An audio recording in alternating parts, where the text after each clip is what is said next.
राजस्थान के उदयपुर में जिस तरीके की वारदात हमें देखने के लिए मिली कि वहां के रहने वाले टेलर कन्हैया लाल की निर्मम तरीके से हत्या कर दी गई, इसी को लेकर अब लगातार दो सवाल उठ रहे हैं। जहां एक तरफ गृह मंत्रालय ने एनआईए की टीम को भेजा है, वहां पर अब पूरे मामले को एनआईए की टीम देख रही है, और वहीं अब लगातार सवाल खड़ा हो रहा है राजस्थान की गहलोत सरकार को लेकर। और दूसरा सवाल ये कि पहले एक तरफ कमलेश तिवारी, रिंकू शर्मा और अब टेलर कन्हैया लाल, जिस तरीके से हत्याएं लगातार की जा रही हैं, क्या भारत जो है वो तालिबानी की तरफ, तालिबान जिस तरीके से तालिबान में जिस तरीके से प्रक्रियाएं चल रही हैं, क्या उसकी तरफ चल पड़ा है? तमाम ऐसे सवाल हैं जो आज देश की जनता की तरफ से उठ रहे हैं। इस पूरे मामले पर बात करते हैं। हमारे साथ मौजूद हैं सुप्रीम कोर्ट से एडवोकेट सिद्धार्थ आचार्य जी। सर, किस तरीके से देख रहे हैं इस पूरे मामले को, जो घटना सामने आई है राजस्थान के उदयपुर से?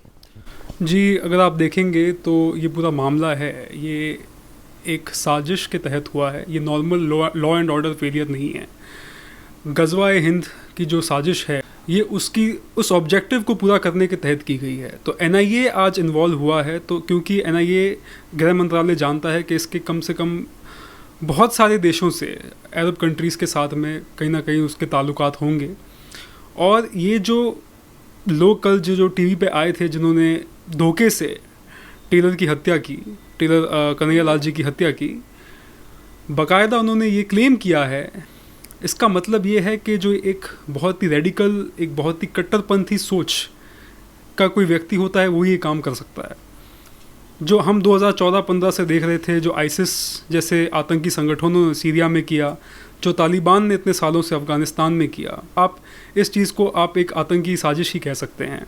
तो ये normal law and order failure नहीं है, जैसा अशोक गहलोत सरकार क्लेम कर रही है। दूसरी बात, कन्हैया लाल जी को पहले भी कई बार धमकियां मिली थी।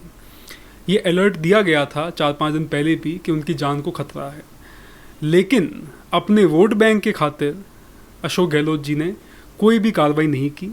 और अभी भी एनआईए ने इन्वेस्टिगेशन क्योंकि स्टेट पुलिस से ले ली है, इसीलिए इसमें हम सोच सकते हैं कि कोई ना कोई न्याय होगा। नहीं तो राज्य सरकार जो है पूरी तरीके से विफल रही है। अगर आप देखेंगे पिछले 2 वर्षों में कहाँ दंगे नहीं हुए, उदयपुर से शुरू होते हुए कोटा, करौली, जोधपुर और भी राजस्थान के कई हिस्सों में जो है कहीं ना कहीं दंगे भड़के हैं। तो इस तरीके से जो राज्य सरकार है, प्रशासनिक स्तर पे पूरी तरीके से नाकामयाब रही है। और मुद्दा सिर्फ ये राजनीतिकरण का नहीं है कि भाई आज एक चीज़ साबित हो गई है कि हिंदू जो है इस देश में, वो सिर्फ सरकार के भरोसे नहीं रह सकता। समाज जो है उसको, उसमें चेतना का माहौल है कल की जो वारदात हुई उसके बाद में। और सबसे महत्वपूर्ण बात यह है कि जिस तरीके से, जिस सिलसिले से ये काम हो रहा है, ये साफ दिख रहा है नुपुर शर्मा प्रकरण के बाद में कि popular front of India, PFI जैसी और भी संस्थाएं, दारुल उलूम, आपका देवबंदी जो विचारधारा है, जो हनाफी आपकी इसकी वहाबी विचारधारा है, वो पूरी तरीके से जकड़ती जा रही है हिंदुस्तानी में। और बहुत से हिंदुस्तानी इस वक्त बहुत ही वल्नरेबल हैं इस चीज़ को लेते हुए। तो ये इस चीज़ का संज्ञान सरकार को लेना बहुत आवश्यक है इस वक्त। जो आतंकी कले, यानी कि हम तो आतंकी ही कहेंगे उन लोगों को जिन्होंने कन्हैया लाल कि इस तरीके से हत्या की, उन दोनों को गिरफ्तार तो कर लिया गया और इस पूरे मामले में और भी गिरफ्तारी की गई है। इसी के साथ गौस मोहम्मद, जिसने व्यक्ति को लेकर एक खुलासा भी किया गया है गृह मंत्रालय की तरफ से कि इसने 2014 से 2015 में पाकिस्तान में ट्रेनिंग ली थी। तो किस तरीके से आतंकवाद पनपने की कोशिश कर रहा है भारत में, इस पर क्या कहेंगे? राजस्थान में वो बिल्कुल बिल्कुल, राजस्थान बहुत ही संवेदनशील इलाका है, बिकॉज संवेदनशील बॉर्डर स्टेट है, बॉर्डर से वो टच करता है इलाका। राजस्थान के 4 ज़िले हैं, गंगानगर, बीकानेर, जैसलमेर और बाड़मेर। वो चारों जो हैं पाकिस्तान से उसकी वो सीमा लगती है। तो किस हद तक ये लोग जो हैं वहाँ पे यूथ को रेडिकलाइज कर रहे हैं, ये आप देख सकते हैं। आप वहाँ के गांव में भी आसपास देखेंगे, जितने भी गांव जो बॉर्डर से सटे हुए गांव हैं, आज के समय में वहाँ इतना डेमोग्राफिक परिवर्तन हो चुका है। वहाँ पे मुस्लिम आबादी जो है वो हिंदुओं से ज़्यादा है। और ये खतरे की घंटी काफ़ी सालों से इस बारे में चर्चा होती थी, लेकिन जो आपने देखा ये उससे साफ समझ में आता है कि अब जो है एक विचारधारा, जो दुश्मन विचारधारा है, वो आपके सामने, आपके दरवाजे पे है। क्योंकि कल जिस तरीके से धोखे से, फरेब से उनके साथ उनके साथ ही जो घटना हुई है, ये बहुत ही इसकी पुनरावृत्ति नहीं होनी चाहिए। और आज पूरा देश सहमा हुआ है, पूरा देश उनके परिवार, कन्हैया लाल जी के परिवार के साथ खड़ा है। क्योंकि कल मुझे लगता नहीं जिन जिन लोगों को इस बारे में पता चला, जानकारी मिली, कोई रात को सो भी पाया हो अच्छी से। हर व्यक्ति इस समय यही पूजा कर रहा है कि उन्हें न्याय मिले और उनके परिवार का जो भी है हम लोग समर्थन कर सके अपने लेवल पे, बिना किसी राजनीति के ये चीज़ हो। और इस चीज़ में सरकार, केंद्रीय सरकार उसमें हस्तक्षेप करे इसकी जांच में। तो एनआईए ने जो जांच ली है उससे पड़ताल से ये पता भी चला है कि जो आतंकी पकड़े गए उनके तार पाकिस्तान से जुड़े हुए थे। एक जो आतंकी है वो पाकिस्तान से ट्रेनिंग लेके भी आया था। तो यहाँ इसमें ग्लोबल लेवल पे मुस्लिम ब्रदरहुड जो कतर से ऑपरेट होता है, अफ़गानिस्तान और भी आपके जो दूसरे देश हैं, आईएसआई ट्रेंड जो है ये ऑपरेटिव हैं। तो कहीं ना कहीं किस लेवल पे रेडिकलाइजेशन बढ़ रहा है बहुत इंपॉर्टेंट है। अब सबसे इम्पॉर्टेंट चीज़, एक चीज़ जानने की ये भी यहाँ पे कि ओआईसी जैसी संस्था जो नुपुर शर्मा मामले पे भारत से जो है अपने कटने की कोशिश करती है, और भी जो दूसरे देश हैं Islamic countries, organisation of Islamic countries OIC, UN जैसी संस्था है जिसने ज़ुबैर खान पे भी जो है वक्तव्य दिया, कहाँ हैं ये लोग? क्या उनके लिए सिर्फ एक ही धर्म, एक ही समुदाय के लोग हैं, वही ह्यूमन राइट्स के विक्टिम होते हैं? और तो और मैं यहाँ तक कहूँगा कि जो हमला कल हुआ है, कि जिस तरीके से उन्हें मारा गया है, जिस तरीके से उन्हें बीहेड किया गया है, ये सिर्फ हिंदू धर्म पे या किसी समुदाय या उस पे हमला नहीं है, ये सिर्फ काफिर पे हमला नहीं है। ये हमला जो हुआ है वो हमला भारत के संविधान पे भी हुआ है, क्योंकि जिस तरीके से मारा गया है वो साफ दिखाता है कि उनका भारत के संविधान के प्रति कोई श्रद्धा नहीं है, कोई उनमें समझ नहीं है, और वो पूरी तरीके से जो एक शरिया कानून है उसके तहत वो लोग ऑपरेट कर रहे थे। तो भारत में खुलेआम शरिया का किस तरीके से आने वाले समय में इस्तेमाल हो सकता है, ये बहुत खतरे की घंटी है। और ये गज़वा-ए-हिंद जो उसमें लिखा है उसकी तरफ अग्रसर होते हुए ये पहली सीढ़ी है।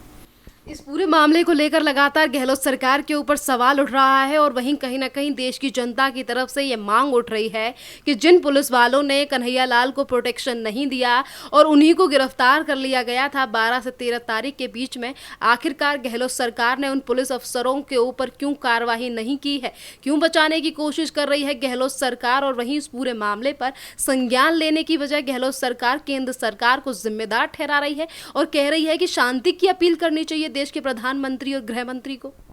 जी, शांति की अपील जो है प्रधानमंत्री, गृह मंत्री से करने की बजाय वो इस विषय पर ज़्यादा ध्यान दें कि अपने तुष्टीकरण के वोट बैंक को छोड़कर जो हालात बन रहे हैं हमारे राजस्थान जैसे राज्य में, उस हालात को निपटाए, उस हालात को किसी भी तरीके से जो है और जो है एक तरीके से रेडिकलाइजेशन नहीं हो, उस पर काम करें। वो उस जनता को इस्तेमाल कर रहे हैं अपने वोट बैंक के लिए।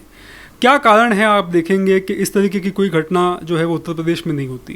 क्यों ऐसी कोई घटना मध्य प्रदेश में नहीं होती? क्योंकि वहाँ का जो सरकारी तंत्र है वो इतना मजबूत है कि वो इस तरीके के अभियुक्तों को, इस तरीके के आतंकियों को कैसे उनके साथ उनको दांतों तले चने चबवाने हैं वो जानते हैं। उन्हें पता है कि एक सोच, एक पॉलिटिकल से किस तरीके को काउंटर करना है, वो इस बात से अच्छी तरीके से भली भांति परिचित हैं। सर, अगर पूरे मामले में एनआईए जांच करने के लिए पहुंच चुकी है और एनआईए इस पूरे मामले को संभाल रही है, वहीं आतंकी निकल के, मतलब जो संगठन है उनके नाम निकल कर सामने आ रहे हैं, पाकिस्तान से गौस मोहम्मद ने ट्रेनिंग ली थी, इस चीज़ का भी खुलासा हो चुका है, किस तरीके से देख रहे हैं इस पूरे मामले को कि आतंकी साजिश की जा रही है, कितने बड़े वो संगठन हो सकते हैं, और हिरासत में भी लिया गया है 10 से ज़्यादा लोगों को? जी, बहुत ग्लोबल लेवल पे ये चल रहा है। जैसा कि मैंने कहा कि बहुत बड़ा एक तबका है स्टूडेंट्स का, यूथ का, जो बहुत इंस्पिरेशन लेता है यूट्यूब वीडियोस के से, ख़ास तौर पे जो वीडियोस तुर्की में चलते हैं, अरब देशों में चलते हैं, पाकिस्तान में चलते हैं। जाकिर नायक जो है मलेशिया से, वो इतने सारे स्टेटमेंट देते हैं। तो वो जो यूथ है वो उस चीज़ को ले रहा है, और कहीं ना कहीं एक एंटी स्टेट भावना जो है, भारत के खिलाफ भावना, वो बहुत ज़्यादा तेज़ी से उपज रही है इन युवाओं के अंदर। तो आप देखेंगे कि और इस सोच का ये जो देश है, आईएसआई खास तौर पे बहुत अच्छी तरीके से फ़ायदा उठा रही है। वो चाहती है कि इस तरीके के जो यूथ है उसको वो लोग यूज़ करें स्टेट के ख़िलाफ़। और ये एक तरीके का जो आप देखेंगे जो सोशल फैब्रिक जिस तरीके से डैमेज हो रहा है, तो उसको आप पॉलिटिकल नहीं बनाते हुए एक तरीके से बहुत अच्छा काम किया गृह मंत्री ने कि एनआईए को बहुत ही शुरुआती स्तर पे ही उन्होंने जो है जो इन्वेस्टिगेशन है वो टेक ओवर कर लिया एनआईए ने, और एनआईए से अच्छी कोई ऑर्गेनाइजेशन नहीं है, इन्वेस्टिगेटिव एजेंसी नहीं है जो एजेंसी इस चीज़ को अच्छी तरीके से इसकी जांच पड़ताल कर सके। कांग्रेस तो इस पूरे मामले को लेकर जिस तरीके से अशोक गहलोत के बयान सामने आए हैं, राजनीति करती हुई दिखाई दे रही है, पर देश की सुरक्षा के लिए क्या और कदम उठाने चाहिए भारत सरकार को? मेरे हिसाब से जो एक रेट्रीब्यूटिव मेथड अडॉप्ट करना बहुत इम्पॉर्टेंट है इस समय, बहुत ही ज़्यादा आवश्यक है। कारण कि आप देखेंगे जो उन्होंने किया है, जो स्टेटमेंट ये लोग दे रहे हैं बार बार, ये एक तरीके से आप देखेंगे this is waging a war against nation. ये देश के खिलाफ एक तरीके से आपने युद्ध ऐलान कर दिया है कि भाई आपको इस देश की किसी भी संवैधानिक न्यायिक प्रक्रिया में अब आपका विश्वास नहीं है, तो अब हमारे पास ये के लिए हम शरिया जो है वही कानून लगाएंगे। अब आप दिक्कत ये है कि शरिया कानून ये वहाँ तक तो ठीक है जब इन्हें जैसे आतंकियों को किसी को मारना होता है, तो ज़रूरी ये है कि ऐसे आतंकियों का जो ट्रायल भी हो वो भी शरिया कानून के हिसाब से ही होना चाहिए, तो जो इनका जो पनिशमेंट है वो भी शरिया के हिसाब से होना चाहिए।